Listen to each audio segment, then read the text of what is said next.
샬롬. 날씨가 많이 무더워지고 있습니다. 오늘 말씀으로 우리를 이끄시는 하나님의 사랑으로 모든 순간들을 이겨나가시기를 주님의 이름으로 축복합니다. 오늘 말씀은 마태복음 4장 말씀 되겠습니다. 제4장.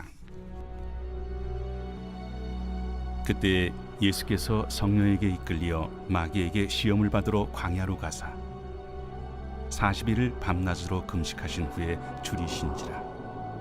시험하는 자가 예수께 나와서 내가 만일 하나님의 아들이거든 명하여 이 돌들로 떡덩이가 되게 하라.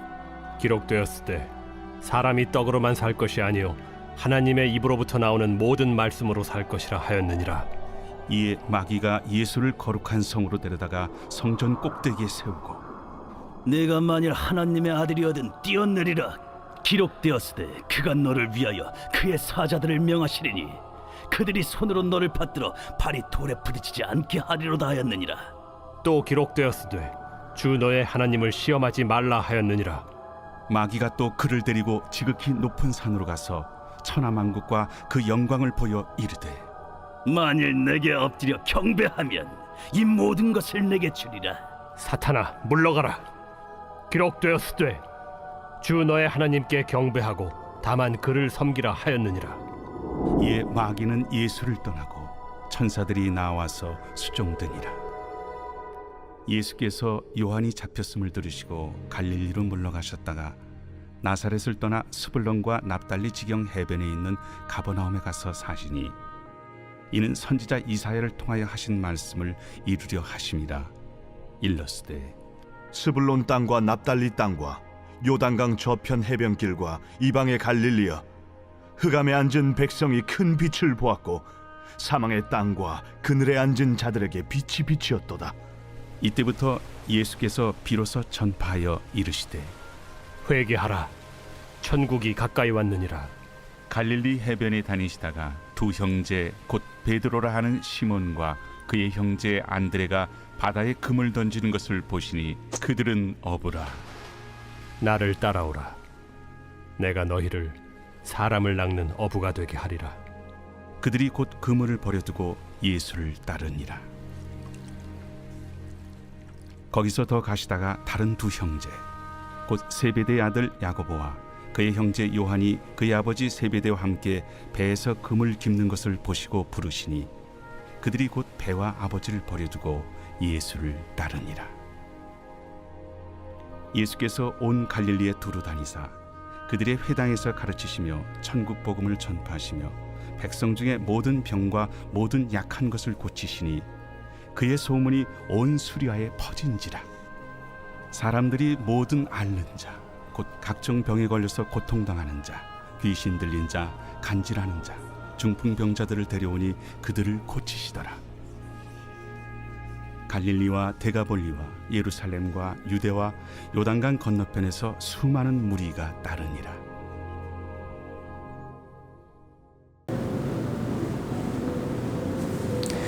예수님께서 세례 요한을 통해 물 세례를 받고 난 이후에 성령이 그에게 임하시게 됩니다. 마태복음을 시작할 때 우리는 성령의 일하심을 계속 보게 되는데요. 마리아가 성령을 통해 잉태하게 되고 예수님이 세례 요한에게 세례를 받을 때에 성령이 임하시게 되고 또 오늘 4장에서는 본격적인 공생의 사역을 시작하시기 전에 1절을 보면 성령에게 이끌리어 라는 것입니다. 성령은 히브리어로 루하흐라고 해서 호흡, 영이란 뜻인데요. 창세기 1장 2절 말씀을 보면 하나님의 영, 루하흐는 수면 위에 운행하시니라. 아직 이 땅에 생명이 없는 모든 것에 하나님의 영이 운행하신다. 부드럽게 움직이고 준비하고 계시다라는 거죠. 또한 이 영, 루하흐는 창세기 2장 7절을 보면 여호와 하나님이 땅의 흙으로 사람을 지으시고 생기를 그 코에 불어 넣으시니 사람이 생명이 되니라. 이 생기가 바로 루하흐, 성령인데요. 그 하나님의 영이 불어 넣어질 때에 살아있는 영, 생명이 되었다는 것입니다. 그렇다면 예수님께서 이 땅에 처음 오실 때에 성령으로 잉태되시고 또 사역하실 때에 성령을 받으시고 또 오늘 성령에 이끌려 행하시는 모습의 이유는 결국 사람들을 생명이 되게 하시기 위해 사람들에게 생기인 루아흐를 불어 넣으시기 위한 사역이다라는 것이죠. 즉 생명을 살려내시는 사역이다라는 것입니다. 마태복음 4장에서는 생명을 살려내시는 사역을 하시기에 앞서 성령에 이끌려 1절을 보니까요. 마귀에게 시험을 받으러 광야로 가사라는 것입니다.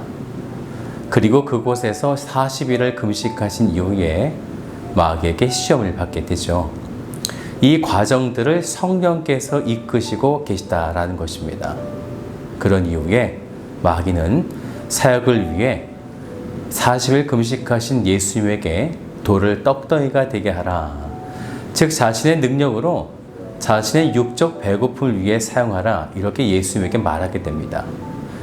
지극히 인간적인 욕구이지만 우리들은 사명의 부르심을 받은 뒤에 이러한 배고픔과 가난과 질병 앞에 무너질 때가 너무나 많습니다. 그것이 지금 이 시대의 모습이기도 한 것이죠. 사탄도 예수님의 그러한 인간적인 연약함을 공격하고 있는 것입니다.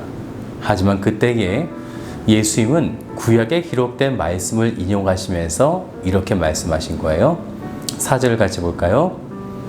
예수께서 대답하여 이르시되 기록되었으되 사람이 떡으로만 살 것이 아니요 하나님의 입으로부터 나오는 모든 말씀으로 살 것이라 하였느니라 하시니. 원래 이 말씀은 이스라엘 백성이 광야 40년의 시간 동안 주신 만나를 먹으면서 이것을 주신 목적은 떡으로만 살 것이 아니고 하나님의 말씀으로 살아야 함을 가르치기 위해 주셨던 말씀이 되어집니다. 그러더니 이제 두 번째 시험으로 사탄은 예수님을 거룩한 성으로 데려다가 성전 꼭대기에 세우게 된 것이죠. 하나님의 아들이거든 뛰어내리라 이렇게 말합니다. 그때 사람들에게 기적을 보여줌으로써 갈채를 받게 되고 그러면 고생과 희생의 십자가의 삭을 감당 위해 이 땅에 오신 것이 아니라 사람들에게 영광과 환호를 받기 위한 것으로 메시아의 사역을 변질시키려고 하는 것이죠.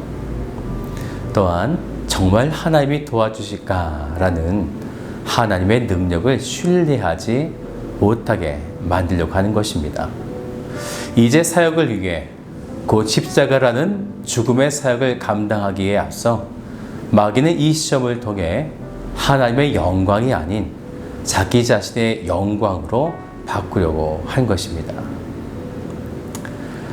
이때 마귀의 방식을 보면요. 예수님이 기록된 말씀을 계속 인용하자 마귀도 기록된 말씀을 근거로 그리고 그 말씀을 조금 변질시켜서 역이용하는 것을 바라볼 수 있습니다. 그러자 예수님은 또다시 기록된 말씀을 인용하시면서 주 너의 하나님을 시험하지 말라 이렇게 말씀하시게 된 거죠. 이제 마지막 세 번째 시험은요 8절인데요.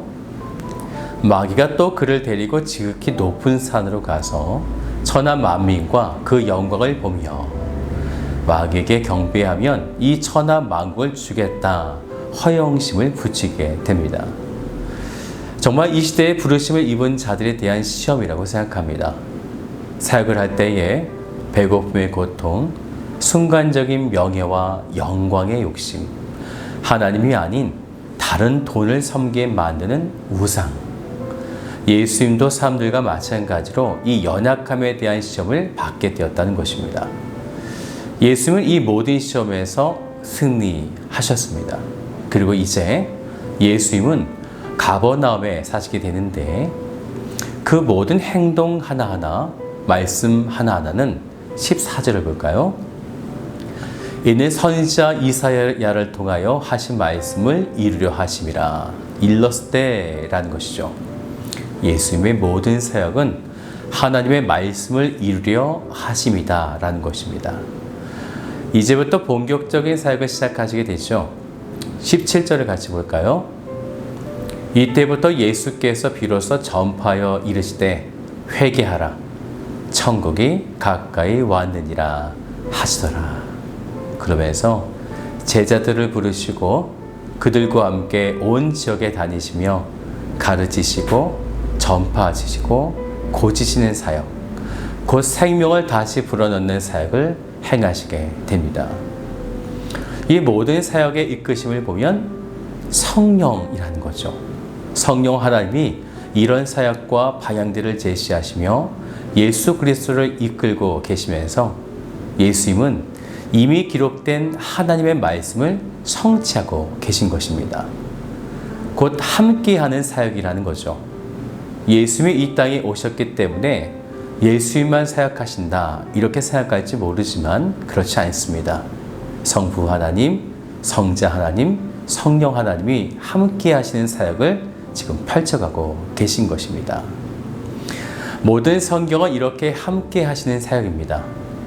이 사역에 제자들을 부르셨듯이 지금 이 시대에도 우리들을 이 생명을 살리는 사역에 부르시고 계십니다.